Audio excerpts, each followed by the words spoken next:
ಮತ್ತೊಮ್ಮೆ ನಿಮಗೆಲ್ಲರಿಗೂ ಹೃತ್ಪೂರ್ವಕವಾದಂಥ ನಮಸ್ಕಾರಗಳು. Once again I greet you all in the wonderful name of our Lord Jesus Christ. Thank you for watching this program the Spirit Touch. ಮತ್ತೊಮ್ಮೆ ಆತ್ಮಸ್ಪರ್ಶ ಕಾರ್ಯಕ್ರಮಕ್ಕೆ ನೀವು ನಿಮ್ಮ ಸಮಯವನ್ನು ಪ್ರತ್ಯೇಕಪಡಿಸಿಕೊಂಡದಕ್ಕೆ ನನ್ನ ವ್ಯಕ್ತಿಗತವಾದ ವಂದನೆಗಳು. ಕಳೆದ ಸಂಚಿಕೆಯಲ್ಲಿ ನಾವು ಮಾತನಾಡ್ತಾ ಇದ್ದಂಥ ವಿಷಯ ಯೇಸು ಕ್ರಿಸ್ತನ ಮಧ್ಯಾಕಾಶದ ಪ್ರತ್ಯಕ್ಷತೆ, ಯೇಸು ಕ್ರಿಸ್ತನಲ್ಲಿ ನಂಬಿಕೆ ಇಟ್ಟವರ ಬದಲಾವಣೆ ಅಥವಾ ರೂಪಾಂತರ. ಅವರು ಸತ್ತು ಸಮಾಧಿ ಹೋದವರಾದರೂ ಕ್ರಿಸ್ತನ ಪ್ರತ್ಯಕ್ಷತೆಯಲ್ಲಿ ಬದುಕಿರುವವರಾದರೂ ಸರಿಯೇ, ಇದರ ಎರಡು ಗುಂಪಿನವರಿಗೂ ರೂಪಾಂತರವಾಗುವುದು, ಅಂದರೆ ಅವರ ದೇಹಗಳಿಗೆ ರೂಪಾಂತರವಾಗುವುದು ಎಂಬುದರ ಕುರಿತಾಗಿ ನಾನು ಮಾತನಾಡ್ತಾ ಇದ್ದೆ. ಬದುಕಿರುವಾಗ ಜೀವಾತ್ಮದಲ್ಲಿ ರೂಪಾಂತರ ಹೊಂದಿದವರು ಮಾತ್ರವೇ ಕ್ರಿಸ್ತನು ಮಧ್ಯಾಕಾಶದಲ್ಲಿ ಪ್ರತ್ಯಕ್ಷನಾಗುವಾಗ ದೇಹದಲ್ಲಿ ರೂಪಾಂತರಗೊಳ್ಳುವುದಕ್ಕೆ ಸಾಧ್ಯ.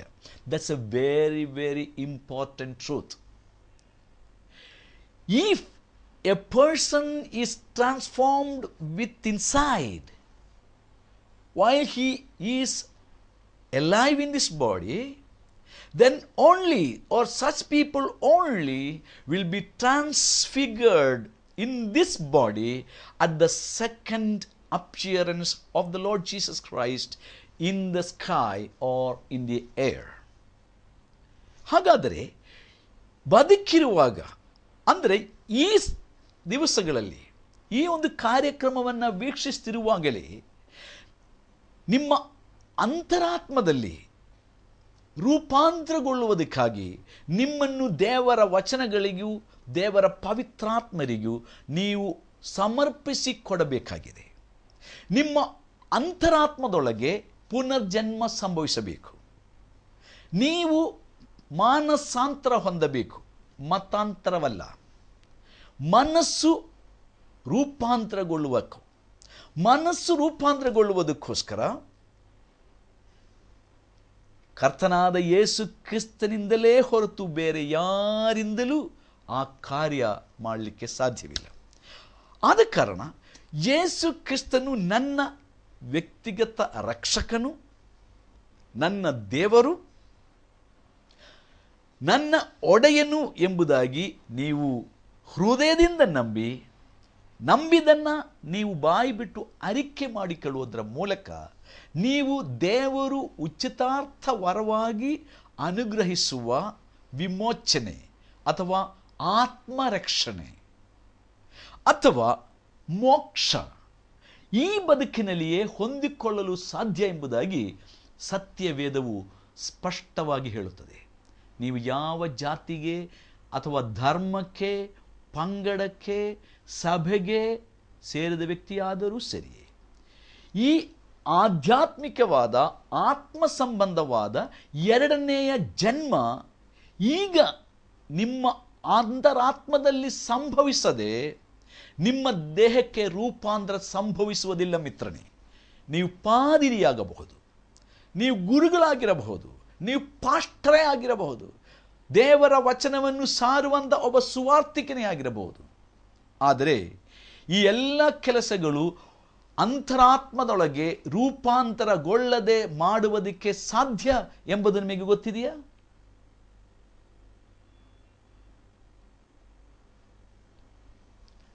ಇಂಥ ಅನೇಕ ವ್ಯಕ್ತಿಗಳನ್ನು ನಾನು ಭೇಟಿ ಮಾಡಿದ್ದೇನೆ, ಅವರೊಟ್ಟಿಗೆ ನಾನು ಚರ್ಚೆ ಮಾಡಿದ್ದೇನೆ.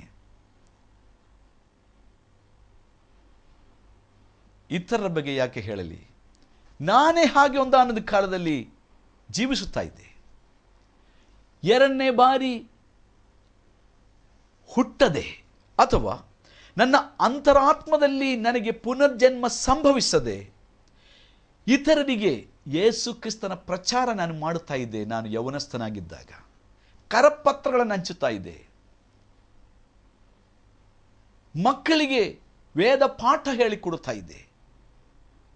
ನೀವು ಮಾನಸಾಂತರ ಪಡಬೇಕು, ನಿಮ್ಮ ಮನಸ್ಸನ್ನು ಬದಲಾಯಿಸಿಕೊಂಡು ಕ್ರಿಸ್ತನಿಗಾಗಿ ನಿಮ್ಮ ಹೃದಯ ಕೊಡಬೇಕು, ಒಪ್ಪಿಸಿಕೊಡಬೇಕು. ಪಾಪ ಪರಿಹಾರ ಹೊಂದಬೇಕು, ಇಲ್ಲದಿದ್ದರೆ ನೀವು ಮೋಕ್ಷ ಸೇರಿಕೊಳ್ಳುವುದಿಲ್ಲ. ಈ ರೀತಿಯಾಗೆಲ್ಲ ಬೇರೆಯವರಿಗೆ ನಾನು ಹೇಳಿಕೊಳ್ತಾ ಇದ್ದೆ. ಆದರೆ ಈ ಅನುಭವ ನನಗೇ ಸಂಭವಿಸಿರಲಿಲ್ಲ. ಆದರೆ ಹೆಚ್ಚು ಕಡಿಮೆ 17ನೇ ವಯಸ್ಸಿನಲ್ಲಿ ವ್ಯಕ್ತಿಗತವಾಗಿ ನನ್ನಲ್ಲಿ ಈ ಬದಲಾವಣೆ ದೇವರು ಕೃಪೆಯಿಂದ ಮಾಡಿದನು. ಎರಡನೆಯ ಜನ್ಮ ನನ್ನ ಅಂತರಾತ್ಮದಲ್ಲಿ ಸಂಭವಿಸಿತು. ನನ್ನ ಒಳಗಡೆ ರೂಪಾಂತರವಾಯಿತು.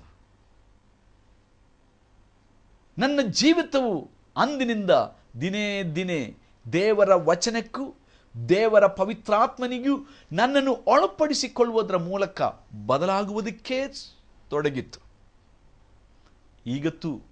ಈಗಲೂ ನನ್ನ ಜೀವಿತವು ಬದಲಾಗುವುದಕ್ಕಾಗಿ ನಾನು ದೇವರಿಗೆ ನನ್ನನ್ನು ದಿನಾಲೂ ಸಮರ್ಪಣೆ ಮಾಡಿ ಕೊಡುತ್ತಾ ಇದ್ದೇನೆ. ನಾನು ಪರಿಪೂರ್ಣ ಎಂದು ನಾನು ಹೇಳುತ್ತಾ ಇಲ್ಲ. ಆದರೆ ಈ ಜನ್ಮ, ಎರಡನೇ ಜನ್ಮ ನನ್ನ 17ನೇ ವಯಸ್ಸಿನಲ್ಲಿ ನನ್ನಲ್ಲಿ ಸಂಭವಿಸಿದ್ದರಿಂದಲೇ ನಾನು ಇದು ಕಡ್ಡಾಯವಾಗಿ ನಿಮಗೂ ಸಂಭವಿಸಬೇಕು ಎಂಬುದಾಗಿ ನಾನು ಹೇಳುತ್ತಾ ಇರುವುದು. So this second birth is very, very must, and very, very must. Born again experience is a must for you to be transformed in the body also. If this rebirth is not taken place inside your spirit, your body cannot be transformed or transfigured. You cannot have a heavenly body unless your spirit and soul is reborn by faith in the name of the Lord Jesus Christ, in the finished salvation work of the Lord Jesus Christ. And that is why I am very emphatically saying to you this morning. ಆದ ಕಾರಣವೇ ಬಹಳ ಒತ್ತಡದಿಂದ ಈ ಸತ್ಯವನ್ನು ನಿಮಗೆ ನಾನು ಸಾರುತ್ತಿರುವುದಕ್ಕೆ ಕಾರಣ. ಪ್ರಿಯ ನನ್ನ ಮಿತ್ರನೇ, ನನ್ನ ಸ್ನೇಹಿತರೆ,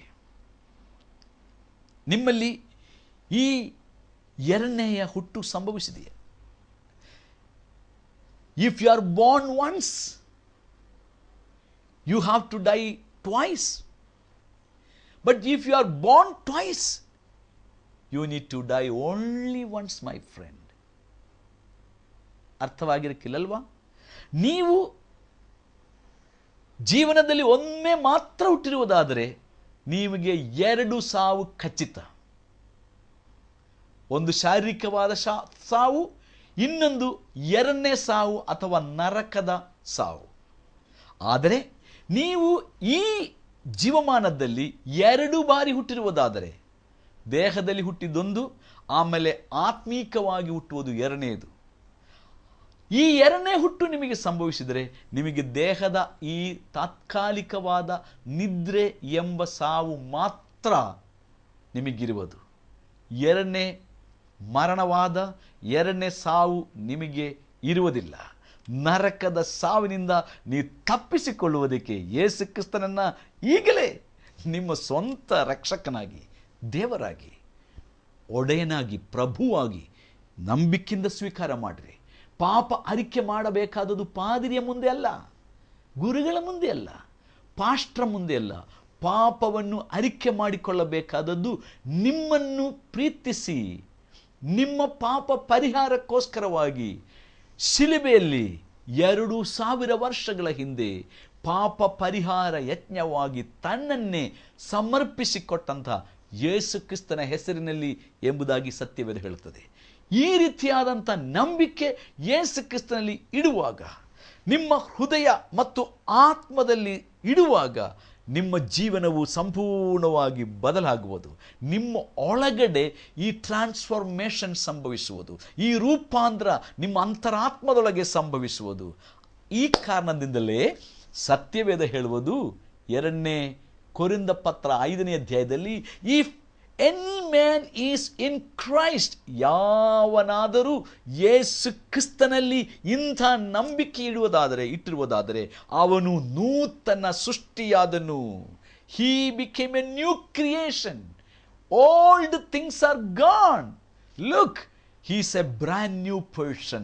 ಪೂರ್ವಸ್ಥಿತಿ ಎಲ್ಲವೂ ಹೋಯಿತು, ಈಗೋ ನೂತನ ಸೃಷ್ಟಿ ಆದನು.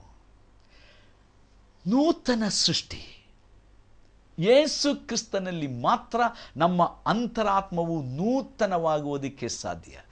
ಅಂತರಾತ್ಮದೊಳಗೆ ನೂತನವಾದವರಿಗೆ ದೇಹವು ಅಥವಾ ನೂತನವಾದ ದೇಹವನ್ನು ಕೂಡ ಅವರು ಪಡ್ಕೊಳ್ಳುತ್ತಾರೆ. ಅಂದರೆ ಬದಲಾವಣೆ ಹೊಂದಿದ, ರೂಪಾಂತರ ಹೊಂದಿದ ದೇಹವನ್ನು ಅವರು ಪಡೆದುಕೊಂಡು ಕ್ರಿಸ್ತ ಯೇಸುವಿನ ಜೊತೆಯಾಗಿ ಸದಾ ಕಾಲವು ಅವರು ಬಾಳುವರು ಎಂಬುದಾಗಿ ಸತ್ಯವೇದವು ನಮಗೆ ಹೇಳುತ್ತದೆ. ಓಕೆ, 1 ಕೊರಿಂಥ ಪತ್ರ, 1 Corinthians chapter 15 and verse 23 says, 23ನೇ ವಚನ ಹೇಳುತ್ತದೆ,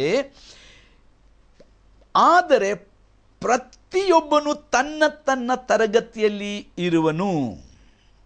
ಕ್ರಿಸ್ತನು ಪ್ರಥಮ ಫಲ, ತರುವಾಯ ಕ್ರಿಸ್ತನ ಪ್ರತ್ಯಕ್ಷತೆಯಲ್ಲಿ ಆತನವರು ಎದ್ದು ಬರುವರು. ಕ್ರಿಸ್ತನ ಪ್ರತ್ಯಕ್ಷತೆಯಲ್ಲಿ ಆತನವರು, underline, all those who belongs to him, belong to Jesus will be raised up. ಎಲ್ಲ ಕ್ರೈಸ್ತರ ಸಮಾಧಿಯೊಳಗಿಂದ ಸತ್ತು ಹೋದ ಕ್ರೈಸ್ತರೆಲ್ಲರೂ ಎದ್ದೇಳುವರು ಎಂದು ಸತ್ಯವೇದ ಹೇಳುವುದಿಲ್ಲ. ಬದಲಾಗಿ ಯೇಸು ಕ್ರಿಸ್ತನಲ್ಲಿ ಸತ್ತು ಸಮಾಧಿಯಾದವರು ಮಾತ್ರ, ಅಂದರೆ ಆತ್ಮೀಕವಾಗಿ ಪುನರ್ಜನ್ಮ ಸಂಭವಿಸಿ ಸತ್ತು ಹೋದವರ ಸಮಾಧಿಯೊಳಗೆ ಮಲಗಿರುವ ಶರೀರಗಳು ಮಾತ್ರ ಎದ್ದು ಬರುವವು. ಹಾಗಾದರೆ ನಮ್ಮ ಎಷ್ಟೊಂದು ಪ್ರಿಯರನ್ನು ನಾವು ಸ್ವರ್ಗದಲ್ಲಿ ನೋಡಲಿಕ್ಕಾಗುವುದಿಲ್ಲಲ್ವಾ? ಅವರೆಲ್ಲರೂ ನರಕದಲ್ಲಿ ಯಾತನೆ ಪಡುತ್ತಿರುವರು ಎಂದು ವಾಕ್ಯವು ನಮಗೆ ಹೇಳುತ್ತದೆ. ಲೂಕನ ಸುವಾರ್ತೆ 16ನೇ ಅಧ್ಯಾಯದಲ್ಲಿ ಯೇಸು ಸ್ವಾಮಿ ಸ್ಪಷ್ಟವಾಗಿ ಆ ಒಂದು ಘಟನೆಯ ಕುರಿತಾಗಿ ಹೇಳಿರ್ತಾರೆ. ಐಶ್ವರ್ಯವಂತನು ನರಕದಲ್ಲಿ ಯಾತನೆ ಪಡುತ್ತಾ ಇದ್ದನು ಮರಣದ ನಂತರ. ಭಕ್ತನಾಗಿ ಈ ಲೋಕದಲ್ಲಿ ಬಡವನಾಗಿ ಜೀವಿಸಿದಂಥ ಆ ಲಾಜರ್ ನಂಬವನು ಸತ್ತ ನಂತರ ಅವನ ಜೀವಾತ್ಮವು ಪರಲೋಕದಲ್ಲಿ ದೇವರ ಸಂಸರ್ಗದಲ್ಲಿ ಸಂತೋಷ ಪಡುತ್ತಾ ಇದ್ದನು ಎಂಬುದಾಗಿ ವಾಕ್ಯ ಹೇಳುತ್ತದೆ. ಹಾಗಾದರೆ ಸ್ವರ್ಗ ಹೋದ ನಂತರ ನರಕದಲ್ಲಿ ಯಾತನೆ ಪಡುವಂಥ ಜನರನ್ನು ನಾವು ನೋಡುವುದಕ್ಕೆ ಸಾಧ್ಯ ಎಂದು ಸತ್ಯವೇದ ನಮಗೆ ಸ್ಪಷ್ಟವಾಗಿ ಹೇಳುತ್ತದೆ. ಅದೇ ಪ್ರಕಾರ ನರಕದಲ್ಲಿ ಇರುವವರಿಗೆ ಸ್ವರ್ಗಲೋಕದಲ್ಲಿ ಸಂತೋಷ ಪಡುತ್ತಿರುವಂಥ ಸದ್ಭಕ್ತರನ್ನು ನೋಡಿ ಗುರುತಿಸಿಕೊಳ್ಳುವುದಕ್ಕೆ ಸಾಧ್ಯ ಎಂಬುದಾಗಿ ಯೇಸು ಸ್ವಾಮಿ ಹೇಳಿದ್ದು ಸತ್ಯವಲ್ಲವೇ? ಮೈ ಫ್ರೆಂಡ್, ನನ್ನ ಮಿತ್ರನೇ, ಯೇಸು ಸ್ವಾಮಿಯಲ್ಲಿ ನಂಬಿಕೆ ಇಡದೆ, ಆತ್ಮೀಕವಾಗಿ ಎರಡನೇ ಜನ್ಮವನ್ನು ಪಡೆದುಕೊಳ್ಳದೆ ಸತ್ತು ಹೋದ ನಮ್ಮ ತಂದೆ ಅಥವಾ ನಮ್ಮ ತಾಯಿ ಅಥವಾ ಒಡಹುಟ್ಟಿದವರು ಅಥವಾ ನಮ್ಮ ಅಂಕಲ್, ಅತ್ತೆ ಅಥವಾ ಮಾವ ಅವರೆಲ್ಲರೂ ನಿತ್ಯ ನರಕದಲ್ಲಿ, ಅಥವಾ ನಮ್ಮ ಒಡಹುಟ್ಟಿದಂಥವರು ಸ್ನೇಹಿತರು ಅವರು ನಿತ್ಯ ನರಕದಲ್ಲಿ. ಅದೇ ರೀತಿಯಲ್ಲಿ ಇವತ್ತು ಯೇಸು ಕ್ರಿಸ್ತನಿಗಾಗಿ ತಮ್ಮ ಜೀವಿತವನ್ನು ಸಮರ್ಪಿಸಿ ಕೊಡದೆ ಕೇವಲ ನಕಲಿ ಕ್ರೈಸ್ತ ಜೀವನವನ್ನು ನಡೆಸ್ತಿರುವವರು, ಅಥವಾ ಕೇವಲ ಧರ್ಮವನ್ನು ಅನುಸರಿಸಿಕೊಂಡು ಮೂಢನಂಬಿಕೆಯನ್ನು ಅನುಸರಿಸಿಕೊಂಡು ಸತ್ಯವೇದ ಹೇಳುವ ರೀತಿಯಲ್ಲಿ ಜೀವಿಸದೆ ಇರುವಂಥವರ ಗತಿ, ಅವರು ತೀರ್ಕೊಂಡ್ರೆ, ಅವರು ಸತ್ತು ಹೋದರೆ, ಯೇಸು ಕ್ರಿಸ್ತನಲ್ಲಿ ಹೊಸ ಜನ್ಮ ಪಡೆಯದೇ ಸತ್ತು ಹೋದರೆ ಅವರ ಗತಿ ಏನು? ನಿತ್ಯ ನರಕ ಎಂಬುದಾಗಿ ಸತ್ಯವೇದ ನಮಗೆ ಹೇಳುತ್ತದೆ. ನೋಡ್ರಿ, ಯೇಸು ಸ್ವಾಮಿ ಪ್ರಥಮ ಫಲವಾಗಿ ಸಮಾಧಿಯೊಳಗಿಂದ ಎದ್ದು ಬಂದನು. ಸಮಾಧಿಯೊಳಗಿಂದ, ಸತ್ತವರೊಳಗಿಂದ ಎದ್ದು ಬಂದ ಮೊಟ್ಟ ಮೊದಲನೆಯ ವ್ಯಕ್ತಿ ಯೇಸು ಕ್ರಿಸ್ತನಾಗಿದ್ದಾನೆ. ಅಂದರೆ ಆತನು ತನ್ನಷ್ಟಕ್ಕೆ ಎದ್ದು ಬಂದನು ಸಮಾಧಿಯೊಳಗಿಂದ. ಆತನನ್ನು ಯಾರು ಎಬ್ಬಿಸಲಿಲ್ಲ. Nobody raised Jesus up from the tomb. He rose up by himself. ಆತನೇ ಸಮಾಧಿಯೊಳಗಿಂದ ಎದ್ದು ಬಂದನು. ಆತನು ಸಾಯುವುದಕ್ಕೆ ಮುಂಚೆ ಹೇಳಿದನು, before his death Jesus said, I lay down my life and I have the power to lay it down and also take it back. ನನ್ನ ಜೀವವನ್ನು ಒಪ್ಪಿಸಿ ಕೊಡುವುದಕ್ಕೆ ನನಗೆ ಅಧಿಕಾರವಿದೆ, ಆ ಜೀವವನ್ನು ತಿರುಗಿ ಪಡೆದುಕೊಳ್ಳುವುದಕ್ಕೂ ನನಗೆ ಅಧಿಕಾರವಿದೆ ಎಂಬುದಾಗಿ ಯೋಹಾನ ಸುವಾರ್ತೆಯಲ್ಲಿ ಸ್ವಾಮಿ ಹೇಳಿದ್ದಾನೆ. Because he is the author of life. ಆತನು ಜೀವಕ್ಕೆ ಆಧಾರನಾಗಿದ್ದಾನೆ. ಯೇಸು ಸ್ವಾಮಿ ಮಾತ್ರ ಜೀವಕ್ಕೆ ಆಧಾರನು. ಆದ ಕಾರಣ ಆತನು ಮಾತ್ರವೇ ಸಮಾಧಿಯೊಳಗಿಂದ ಮೊಟ್ಟ ಮೊದಲು ಎದ್ದು ಬಂದವನು. ಆತನು ಎದ್ದು ಬಂದನು. ನೋಡ್ರಿ, 1 ಕೊರಿಂಥ 15:23 ನಾನು ಆಗಲೇ ಓದಿದೆ, ಕ್ರಿಸ್ತನು ಪ್ರಥಮ ಫಲವಾಗಿ, Jesus became the first fruit from the tomb. And again ಮತ್ತೆ ನಾವು ಓದುವಾಗ, ತರುವಾಯ ಕ್ರಿಸ್ತನ ಪ್ರತ್ಯಕ್ಷತೆಯಲ್ಲಿ ಆತನವರು ಎದ್ದು ಬರುವರು.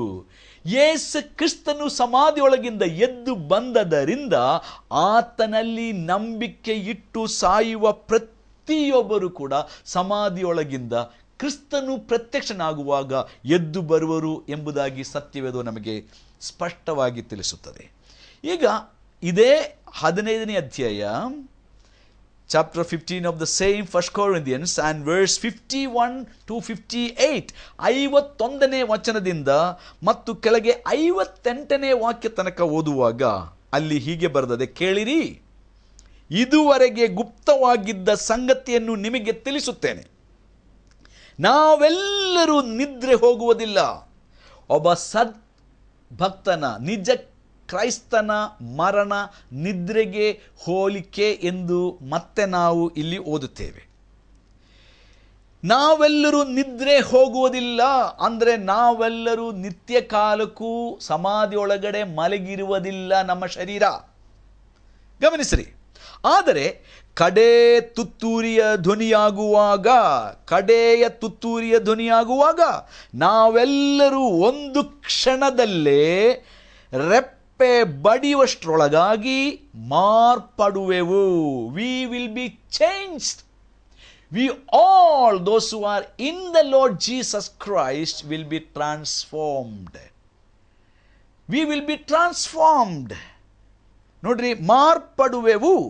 ತುತ್ತೂರಿಯು ಊದಲಾಗಿ ಸತ್ತವರು ನಿರ್ಲಯರಾಗಿ ಎಬ್ಬಿಸಲ್ಪಡುವರು. ನಿರ್ಲಯರಾಗಿ, ಈ ಶರೀರ ಲಯವಾಗುವಂಥದ್ದು, ಆದರೆ ಲಯವಾಗದ ಶರೀರ ನಾವು ಪಡೆದುಕೊಳ್ಳುತ್ತೇವೆ. ಯೇಸು ಕ್ರಿಸ್ತನಲ್ಲಿ 2ನೇ ಬಾರಿ ಹೃದಯದೊಳಗೆ, ಆತ್ಮದೊಳಗೆ ನೀವು ಹುಟ್ಟಿರುವ ವ್ಯಕ್ತಿಯಾಗಿದ್ದರೆ ಮಾತ್ರ ಈ ನಿರ್ಲಯವಾದ ಶರೀರವನ್ನು ಹೊಂದಿಕೊಳ್ಳುವುದಕ್ಕೆ ಸಾಧ್ಯ.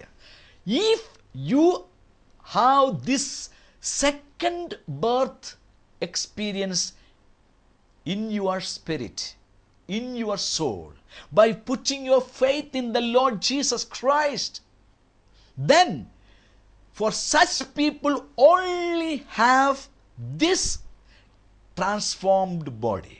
Only such people will receive that transformed body. This is what the Bible says. ನೋಡಿ, ಸತ್ತವರು ನಿರ್ಲಯರಾಗಿ ಎಬ್ಬಿಸಲ್ಪಡುವರು, ನಾವು ಮಾರ್ಪಡುವೆವು. ಲಯವಾಗುವ ಈ ದೇಹವು ನಿರ್ಲಯತ್ವವನ್ನು ಧರಿಸಿಕೊಳ್ಳುವುದು, ಮರಣಾಧೀನವಾಗಿರುವ ಈ ದೇಹವು ಅಮರತ್ವವನ್ನು ಧರಿಸಿಕೊಳ್ಳುವುದು ಅವಶ್ಯ. ಲಯವಾಗುವ ಈ ದೇಹವು ನಿರ್ಲಯತ್ವವನ್ನು ಧರಿಸಿಕೊಂಡಾಗ, ಮರಣಾಧೀನವಾಗಿರುವ ಈ ದೇಹವು ಅಮರತ್ವವನ್ನು ಧರಿಸಿಕೊಂಡಾಗ ಬರೆದಿರುವ ಮಾತು ನೆರವೇರುವುದು. ಆ ಮಾತು ಏನೆಂದರೆ, ಮರಣವು ನುಂಗಿಯೇ ಹೋಯಿತು, ಜಯವಾಯಿತು ಎಂಬುದೇ. ಮರಣವೇ ನಿನ್ನ ಜಯವೆಲ್ಲಿ? ಮರಣವೇ ನಿನ್ನ ವಿಷದ ಕೊಂಡಿಯಲ್ಲಿ? ಮರಣದ ಕೊಂಡಿ ಪಾಪವೇ, ಮತ್ತು ಪಾಪದ ಬಲಕ್ಕೆ ಆಧಾರವು ಧರ್ಮಶಾಸ್ತ್ರವೇ. ಆದರೆ ದೇವರು ನಮ್ಮ ಕರ್ತನಾದ ಯೇಸು ಕ್ರಿಸ್ತನ ಮೂಲಕ ನಮಗೆ ಜಯವನ್ನು ಕೊಟ್ಟಿದ್ದಾನೆ. ಆತನಿಗೆ ಸ್ತೋತ್ರ. ನೋಡ್ರಿ, ಯೇಸು ಕ್ರಿಸ್ತನು ಮರಣದ ಮೇಲೆ ಜಯವನ್ನ ಸಾಧಿಸಿಕೊಂಡಿದ್ದಾನೆ. ಯೇಸು ಕ್ರಿಸ್ತನು ಮರಣಕ್ಕೆ ಅಧಿಪತಿಯಾಗಿದ್ದಂಥ ಸೈತಾನನನ್ನು ಶಿಲುಬೆಯಲ್ಲಿ ಸಾಯಿಸುವುದರ ಮೂಲಕ ಜಯಿಸಿದ್ದಾನೆ. Praise the Lord, hallelujah. ಯೇಸು ಸ್ವಾಮಿ ಜಯಶಾಲಿಯಾಗಿ ಪ್ರಥಮ ಫಲವಾಗಿ ಸಮಾಧಿಯೊಳಗಿಂದ ಎದ್ದು ಬಂದಿದ್ದಾನೆ. ಆ ಯೇಸು ಕ್ರಿಸ್ತನಲ್ಲಿ ನಂಬಿಕೆ ಇಟ್ಟು, ಆ ಯೇಸು ಕ್ರಿಸ್ತನು ನನ್ನ ರಕ್ಷಕನು, ನನ್ನ ಒಡೆಯನು, ನನ್ನ ದೇವರು, ಪಾಪ ವಿಮೋಚಕನು ಎಂಬುದಾಗಿ ಅರಿಕೆ ಮಾಡಿಕೊಳ್ಳುವಾಗ ಈ ನೂತನ ಆರಂಭ ನಮ್ಮ ಜೀವಾತ್ಮದಲ್ಲಿ ಸಂಭವಿಸುತ್ತದೆ. ಈ ನೂತನ ಸ್ವಭಾವ ನಮ್ಮೊಳಗಡೆ ಶುರುವಾಗುತ್ತೆ. ನಮ್ಮ ಒಳಗಡೆ ಆಗುವಂಥ ಈ ರೂಪಾಂತರದ ಕೊನೆ ಏನಾಗ್ತದೆ? ನಮ್ಮ ಈ ಶರೀರವು ಕೂಡ ಲಯವಾಗುವ, ನಾಶವಾಗುವ, ಮಣ್ಣಿಗೆ ಸೇರುವ ಈ ಶರೀರವು ಕೂಡ ನಿರ್ಲಯತ್ವವನ್ನು ಹೊಂದಿಕೊಂಡು ಅಥವಾ ಪರಲೋಕಮಯವಾದ ಶರೀರವನ್ನು ಪಡೆದುಕೊಂಡು ನಿತ್ಯ ಕಾಲಕ್ಕೂ ಕೊನೆಯಿಲ್ಲದ ಸಮಯ, ಕೊನೆಯಿಲ್ಲದ ವರ್ಷಗಳು ದೇವರ ಜೊತೆಯಲ್ಲಿ ಸದಾ ನಾವು ಜೀವಿಸುತ್ತೇವೆ ಎಂಬುದಾಗಿ ಹೇಳಿದ್ದೇವೆ. ವಾಕ್ಯವು ಹೇಳುತ್ತದೆ. ಕಳೆದ ವಾರದಲ್ಲಿ ನಾನು ಮುಕ್ತಾಯಗೊಳಿಸುವಾಗ 1 ಥೆಸಲೋನಿ 4ನೇ ಅಧ್ಯಾಯದ 13ನೇ ವಚನದಿಂದ 17ನೇ ವಾಕ್ಯಗಳ ತನಕ ಓದಿದೆ. ಈಗ ಓದಕ್ಕೆ ಸಮಯವಿಲ್ಲ, ಆಗಲೇ ನನ್ನ ಸಮಯವು ಬೇಗ ದಾಟಿ ಹೋಗಿದೆ. ಪ್ರಿಯರೇ, ಯೇಸು ಕ್ರಿಸ್ತನಲ್ಲಿ ನಂಬಿಕೆ ಇಟ್ಟು ಸಾಯುವುದು ಎಂಥ ಭಾಗ್ಯ! ಅಥವಾ ಒಂದು ವೇಳೆ ಯೇಸು ಕ್ರಿಸ್ತನು ಮಧ್ಯಾಕಾಶದಲ್ಲಿ ಪ್ರತ್ಯಕ್ಷನಾಗುವಾಗ ಬದುಕಿರುವುದಾದರೆ ಎಂಥ ಭಾಗ್ಯ! ಯಾಕಂದರೆ ಒಂದು ವೇಳೆ ಕ್ರಿಸ್ತನು ಮಧ್ಯಾಕಾಶದಲ್ಲಿ ತನ್ನಲ್ಲಿ ಭಕ್ತಿ ಇಟ್ಟಂಥವರನ್ನು ಪರಲೋಕ ಸೇರಿಸಿಕೊಳ್ಳುವುದಕ್ಕಾಗಿ ಬರುವಾಗ ಸತ್ತು ಸಮಾಧಿ ಹೋಗಿರುವುದಾದರೆ ಅವರು ಸಮಾಧಿಯೊಳಗಿಂದ ಅವರ ಶರೀರವು ನಿರ್ಲಯತ್ವವುಳ್ಳ ಶರೀರವನ್ನು ಹೊಂದಿಕೊಂಡು ಸ್ವರ್ಗಕ್ಕೆ ಏರಿಸಲ್ಪಡುತ್ತಾರೆ. ಬದುಕಿರುವವರಾದರೆ, ಕ್ರಿಸ್ತ ಯೇಸುವಿನಲ್ಲಿ ಪವಿತ್ರವಾದ ನಂಬಿಕೆಯನ್ನು ಕಾಪಾಡಿಕೊಂಡು ನಿರೀಕ್ಷೆಯಿಂದ ಇರುವುದಾಗಿದ್ದರೆ ಅವರು ಇದ್ದಕ್ಕಿದ್ದಂಗೆ ಕಣ್ಣು ರೆಪ್ಪೆಗಳು ಬಡಿಯುವಷ್ಟರೊಳಗೆ ಎಂಬುದಾಗಿ ನಾವು ಆಗಲೇ ಓದಿದ್ದೇವಲ್ಲ. ಕಣ್ಣು ರೆಪ್ಪೆಗಳು ಬಡಿಯೋದಕ್ಕೆ ಎಷ್ಟು ನಿಮಿಷ ಬೇಕು, ಎಷ್ಟು ಸೆಕೆಂಡ್ ಬೇಕು, ಅಷ್ಟು ನಿಮಿಷದಲ್ಲಿ ನಮ್ಮ ಈ ಶರೀರ, ಈ ಮಣ್ಣಿಗೆ ಸೇರುವ ಶರೀರ, ರಕ್ತ ಮಾಂಸ ಇರುವ ಶರೀರ ಬದಲಾಗುತ್ತದೆ, ರೂಪಾಂತರವಾಗುತ್ತದೆ. ನಾವು ಕೂಡ ಸಮಾಧಿಯಿಂದ ಎದ್ದು ಬಂದ ಆ ನಿರ್ಲಯತ್ವ ಬಾಡಿ ಶರೀರವನ್ನು ಹೊಂದಿದವರ ಜೊತೆಯಾಗಿ ನಾವು ಕೂಡ ನಿರ್ಲಯತ್ವವುಳ್ಳ ಶರೀರವನ್ನು ಹೊಂದಿ ಒಟ್ಟಿಗೆ ಸ್ವರ್ಗಕ್ಕೆ ಅಥವಾ ಮಧ್ಯಾಕಾಶಕ್ಕೆ ಎತ್ತಲ್ಪಟ್ಟ ನಂತರ ಕ್ರಿಸ್ತನ ಜೊತೆಯಾಗಿ ಸ್ವರ್ಗಲೋಕಕ್ಕೆ ನಾವು ಒಯ್ಯಲ್ಪಡುತ್ತೇವೆ. ಇದು ನಿಜ ಕ್ರೈಸ್ತನ ನಿಜ ನಿರೀಕ್ಷೆ. ಈ ನಿರೀಕ್ಷೆ ನಿಮಗಿದೆಯಾ? ಈ ನಂಬಿಕೆ ನಿಮಗಿದೆಯಾ? ಈ ನಂಬಿಕೆಗೋಸ್ಕರ ನಿಮ್ಮ ಹೆಸರು ಬದಲಾಯಿಸಬೇಕಾಗಿಲ್ಲ. ಈ ನಂಬಿಕೆಗೋಸ್ಕರವಾಗಿ ನಿಮ್ಮ ಮೂಢನಂಬಿಕೆ ಅಷ್ಟೇ ಬದಲಾಯಿಸಬೇಕು. ಈ ನಂಬಿಕೆಗೋಸ್ಕರ ಸತ್ಯವೇದ ಹೇಳುವಂಥ ಈ ಸತ್ಯಗಳನ್ನು ಅಂಗೀಕರಿಸಿಕೊಳ್ಳಬೇಕು. ಈ ರೂಪಾಂತರವನ್ನು ಹೊಂದಿಕೊಳ್ಳುವುದಕ್ಕೋಸ್ಕರವಾಗಿ ಈಗಲೇ ನಿಮ್ಮ ಜೀವಾತ್ಮವನ್ನು ಯೇಸು ಸ್ವಾಮಿಯ ಕೈಗಳಿಗೆ ಒಪ್ಪಿಸಿಕೊಟ್ಟು, ಯೇಸು ಸ್ವಾಮಿ, ನಾನು ಪಾಪಿ, ನರಕ ಯೋಗ್ಯನು, ಆದರೆ ನನ್ನನ್ನು ಪ್ರೀತಿಸಿ ಶಿಲುಬೆಯಲ್ಲಿ ನಿನ್ನ ಪ್ರಾಣವನ್ನು ನನಗೋಸ್ಕರ ಬಲಿಯಾಗಿ ಕೊಟ್ಟು ನಾನು ನಂಬುತ್ತೇನೆ. ನನ್ನ ಜೀವಿತವನ್ನು ಪವಿತ್ರಗೊಳಿಸಿರಿ ಸ್ವಾಮಿ. ನನ್ನ ಪಾಪ ತುಂಬಿದ ಈ ಜೀವಿತವನ್ನು ರೂಪಾಂತರಗೊಳಿಸಿರಿ. ನೀನೊಬ್ಬನೇ ನನ್ನ ದೇವರು, ನನ್ನ ರಕ್ಷಕನು, ನನ್ನ ವಿಮೋಚಕನು ನಾನು ನಂಬುತ್ತೇನೆ. ಇನ್ನು ಮೇಲೆ ಈ ಪಾಪ ಸ್ವಭಾವಗಳಿಗೆ ನನ್ನ ಶರೀರ ಒಪ್ಪಿಸಿಕೊಡುವುದಿಲ್ಲ. ಇನ್ನು ಮುಂದೆ ನಾನು ಮೂಢನಂಬಿಕೆಯನ್ನು ಅನುಸರಿಸುವುದಿಲ್ಲ. ನಿನ್ನ ಸತ್ಯ ವಚನಗಳು ಹೇಳುವ ಪ್ರಕಾರ ನಾನು ನಡ್ಕೊಳ್ಳುತ್ತೇನೆ ಎಂಬುದಾಗಿ ದೇವರ ಮುಂದೆ ನಾನು ತೀರ್ಮಾನ ಮಾಡುತ್ತೇನೆ ಎಂಬುದಾಗಿ ಪ್ರಾರ್ಥನೆ ಮಾಡುವುದಾದರೆ, ಕರ್ತನ ಮುಂದೆ ನೀವು ಅರಿಕೆ ಮಾಡಿಕೊಳ್ಳುವುದಾದರೆ, ಯೇಸು ಕ್ರಿಸ್ತನ ಹೆಸರಿನಲ್ಲಿ ನೀವು ಅರಿಕೆ ಮಾಡಿಕೊಳ್ಳುವುದಾದರೆ, ಸತ್ಯವೇದ ಹೇಳುತ್ತದೆ ಯೇಸು ಕ್ರಿಸ್ತನಲ್ಲಿ ಅರಿಕೆ ಮಾಡಿಕೊಳ್ಳುವ ಪ್ರತಿಯೊಬ್ಬನಿಗೂ ವಿಮೋಚನೆಯಾಗುವುದು. ಈ ಕ್ಷಣ ಆ ವಿಮೋಚನೆಯ ಸಮಯ ನಿಮಗಾಗಲಿ. ಈ ಕ್ಷಣದಲ್ಲಿ ಆ ಒಂದು ಚಿಕ್ಕ ಪ್ರಾರ್ಥನೆ ನಾನು ನಿಮಗೆ ಆಗಲೇ ತೋರಿಸಿದ ಹಾಗೆ ಮಾಡುವುದಾದರೆ ನಿಮ್ಮ ಒಳಗಡೆ ರೂಪಾಂತರವಾಗುವುದು. ಅದರ ಪರಿಣಾಮವಾಗಿ ನಿಮ್ಮ ಈ ಶರೀರವು ಕೂಡ ರೂಪಾಂತರವಾಗಿ ನೀವು ನಿತ್ಯ ಕಾಲಕ್ಕೂ ಸ್ವರ್ಗದಲ್ಲಿ ಯೇಸು ಕ್ರಿಸ್ತನೊಳ ಜೊತೆಯಾಗಿ ನೀವು ಬಾಳುವಿರಿ. ಅಂಥ ಭಾಗ್ಯ ನಿಮಗೆ ದೇವರು ದಯಪಾಲಿಸಲಿ ಎಂಬುದು ನನ್ನ ಪ್ರಾರ್ಥನೆಯಾಗಿದೆ. ಮುಂದಿನ ವಾರ ತಪ್ಪದೆ ಆತ್ಮಸ್ಪರ್ಶ ಕಾರ್ಯಕ್ರಮವನ್ನು ವೀಕ್ಷಿಸಿರಿ. ನಿಮ್ಮ ಅನಿಸಿಕೆಗಳು, ಅಭಿಪ್ರಾಯಗಳು ಫೋನ್ ಮೂಲಕ ಅಥವಾ ಪತ್ರದ ಮೂಲಕ, ಇಮೇಲ್ ಮೂಲಕ ತಿಳಿಸುವುದಕ್ಕೆ ಹಿಂಜರಿಯಬೇಡಿ. ದೇವರು ನಿಮ್ಮನ್ನು ಆಶೀರ್ವದಿಸಲಿ.